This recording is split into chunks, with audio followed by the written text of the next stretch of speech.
Sobre o terremoto, o último balanço divulgado pelo Ministério do Interior marroquino mostra que o tremor de magnitude 6,8 que atingiu Marrocos na sexta-feira à noite deixou mais de 2.000 mortos e feridos, com pelo menos 1.404 pessoas em estado crítico. Quem traz as informações é o editor de internacional da Jovem Pan, Marcelo Favalli. As buscas por moradores que estejam debaixo dos escombros é uma corrida contra o tempo.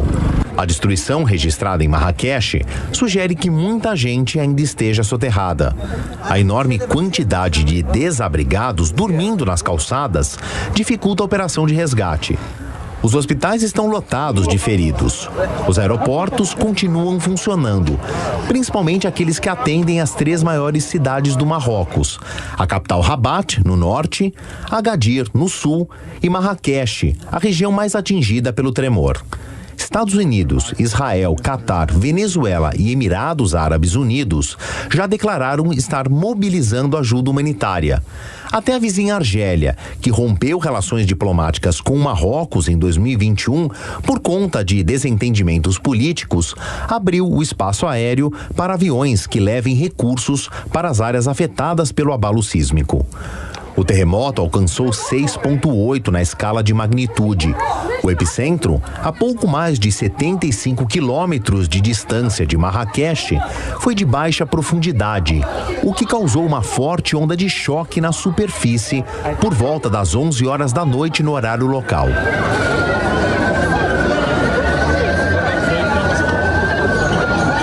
Com a maioria da população em casa, muitos dormindo, o número de vítimas tende a subir, infelizmente.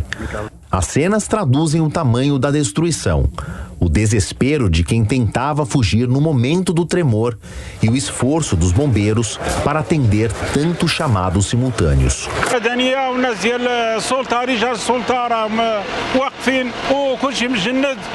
O terremoto desta sexta-feira foi o mais intenso registrado no Marrocos em 60 anos. A parte atingida não tinha histórico de abalos sísmicos, por isso os prédios não eram preparados para este tipo de emergência.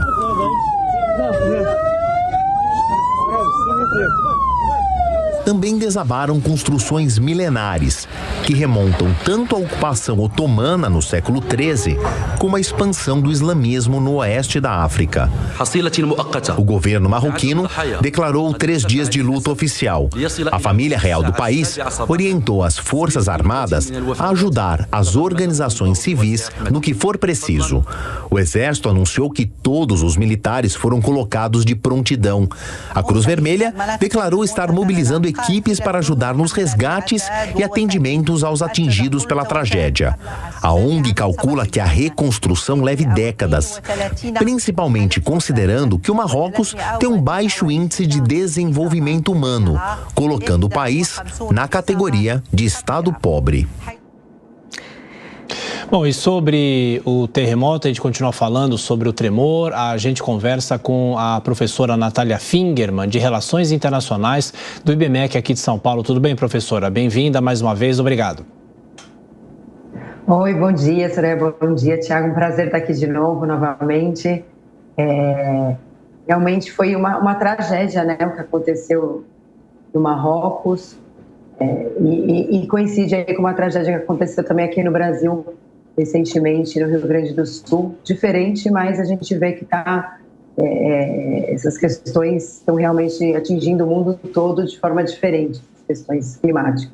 Pois é, professor. Agora, em relação ao país, né, ao Marrocos, a gente viu construções milenares sendo derrubadas e uma situação muito difícil. É um drama humano, obviamente, que a população vive. Eu pergunto, do ponto de vista econômico, de reconstrução, de que maneira os países podem ajudar o Marrocos? Então, a economia do Marrocos é uma economia, né, que depende muito do turismo, né? 7% do PIB do Marrocos vem do turismo. Marrakech é o centro desse turismo, né? Uma cidade que é considerada patrimônio histórico da humanidade pela Unesco. Então, a gente vai ter essa economia muito afetada, principalmente por esse fluxo de turismo que vai paralisar completamente nos próximos meses e provavelmente no próximo ano. Então, o mundo precisa ajudar, né, nesse momento, o Marrocos a se reconstruir, a restabelecer esses sítios históricos, fornecendo não somente ajuda alimentar, como alguns países já se colocaram, também fornecendo, né, técnicos, né, vamos dizer assim, corpo de bombeiros, né, assistência técnica para auxiliar a buscar aí, né, as vítimas desse processo. Mas talvez seria importante também a gente pensar em algum mecanismo de investimento, né, alguma linha especial do Banco Mundial ou algum país que possua uma linha especial, né? Se o Banco dos BRICS quiser vir atuar também, oferecer uma linha especial para reconstruir esses sítios históricos que foram aí muito afetados no Marrocos, inclusive porque seria importante, né, para a história da humanidade como um todo. A gente tem ali parte da história da humanidade que pode vir a ser perdida se a gente não pensar em como reconstruir.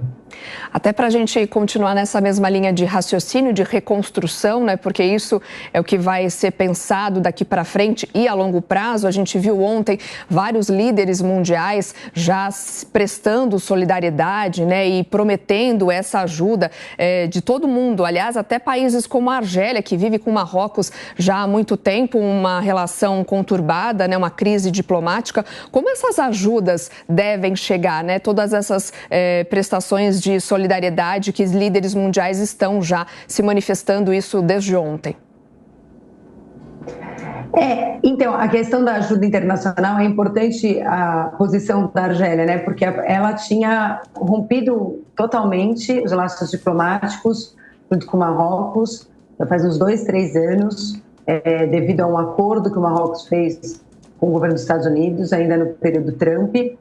E, embora essa relação historicamente seja conturbada entre o Marrocos e a Argélia, né, não é a primeira vez que os dois países rompem as relações, o fato dela abrir, né, a sua região aí, né, a parte do voo, permitindo passar pela Argélia comida, vamos dizer, assistência humanitária como um todo, é muito importante, porque facilita muito a rota vinda principalmente de países da Europa, né? Hoje o principal parceiro comercial do Marrocos é a Espanha, né? O segundo principal parceiro comercial é a França, e esses dois países já se posicionaram com envio tanto de alimentos, né, como também, principalmente a Espanha, já vai enviar um corpo técnico aí de bombeiros, ou de assistência aí para desastre natural, para auxiliar a salvar as vítimas que foram afetadas.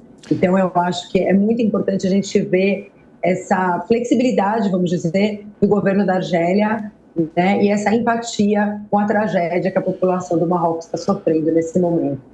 Professora Natália Figerman, na sequência, a pergunta de Roberto Mota. Mota. Bom dia, professora. Aquela região ali do Magreb, né, que inclui Marrocos, Argélia, Tunísia e Líbia, é uma região geopoliticamente complicada.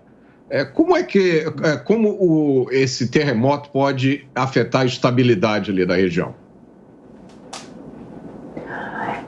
Eu acho que a estabilidade da região, ela já tem aí, em certa medida, sendo afetada muito pela questão da própria guerra entre a Rússia e a Ucrânia, né? Até estava aqui ouvindo ao fundo vocês comentarem sobre a guerra da Rússia e da Ucrânia, e é uma região que tem aí sofrido já por essas questões. O Marrocos, no entanto, tem se beneficiado muito dessa guerra, né, porque o Marrocos é um dos principais exportadores de fosfato, de fertilizante do mundo.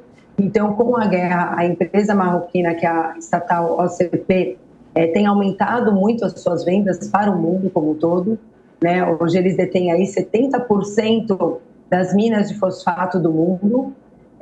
E o que pode acontecer com o terremoto, eu não sei se isso pode prejudicar a produção da própria OCP, pelo fato do terremoto ter afetado as minas. Então, eu até busquei isso, ainda não tem nenhum parecer da empresa em relação a como foi afetada as suas minas, porque hoje representa aproximadamente 1/4 das exportações, né, do Marrocos são aí realizadas pela venda de fertilizantes. E esse aumento, é interessante perceber que ele aconteceu muito pelo fato, né, da guerra entre a Rússia e a Ucrânia. Então, uma vez que a Rússia aí em certa medida, fica de fora, né, do mercado ocidental, com a venda de fertilizantes, embora não tenham sanções diretas, a gente sabe que teve um impacto, né, o Marrocos vai ter um benefício muito grande, porque ele vai conseguir aumentar muito a sua exportação. E talvez o próprio terremoto venha aí a impactar nessas vendas de exportação de fertilizante, o que pode gerar um dano para toda a região. Professora, já que a senhora falou sobre a guerra da Rússia... Respondi, Roberto. Professora, já que a senhora falou sobre a guerra da Rússia com a Ucrânia, a senhora acha que o G20 deveria ter se posicionado de uma forma mais contundente ou não? Eu acredito que não seria o momento, porque a gente vive um cenário atual de muita instabilidade. Acho que estão todos pisando em ovos, né? Então, eu acho que nesse momento o G20 não é um fórum para isso, acho que não é o espaço adequado para ser feito um posicionamento mais forte. É um fórum consultivo, muito focado em questões econômicas, né? Então, o principal objetivo do G20 é tratar de questões de cunho econômico, não de cunho militar. Eu acho que a posição do G20 foi adequada para o momento político que a gente vive no sistema internacional. Então, acho que esse posicionamento me parece o mais adequado atualmente. Professora, falando um pouco dessa dimensão, né, dessa tragédia, pesquisando ali dados, dizem que a densidade demográfica, portanto a quantidade de gente é até maior do que Nova York, por exemplo. Então, à medida que houve esse terremoto, as construções ali meio que improvisadas acabaram aumentando ainda mais o número de vítimas dessa tragédia? Sim, com certeza. E tem um outro fator, né? Como as construções também não eram preparadas, né? Por exemplo, nos Estados Unidos, a maior parte das construções são preparadas para um terremoto. A própria matéria do Favale comentava um pouco sobre isso. É uma região que não tinha sido atingida por terremoto. A gente tem construções antigas, né? Logicamente, as construções muito antigas, elas não tinham preparo nenhum para terremoto. E as novas, tão pouco. Porque como foi uma região do Marrocos, onde não sofria abalo sísmico, não existia esse preparo. E aí o fato da gente ter uma densidade demográfica muito concentrada faz com que mais vítimas sejam atingidas, né? Então, se a gente não tem esse espaço, né, urbano mais dividido, mais distribuído, a tendência é que a gente tenha um número maior de vítimas. A última vez que eu olhei, já tinha atingido 2.000 vítimas e é bem possível que o número aí aumente nos próximos 5, 6, 7 dias. A expectativa também é que essa semana é crucial para conseguir realizar os resgates, né, e salvar vidas, porque se espera que até 5, 6, no máximo 7 dias ainda possa se encontrar pessoas, crianças, né, mulheres, com vida embaixo dos escombros. Então, é muito importante essa tarefa árdua do corpo aí de desastre natural para conseguir salvar o máximo de pessoas que estão aí vivendo, né, agora nesse momento embaixo de alguns escombros. Conversamos com a professora de Relações Internacionais do IBMEC aqui de São Paulo, Natália Fingerman. Professora, como sempre, muito obrigado pela análise, pela gentileza. Boa semana. Obrigada. Boa semana para vocês também. Obrigada.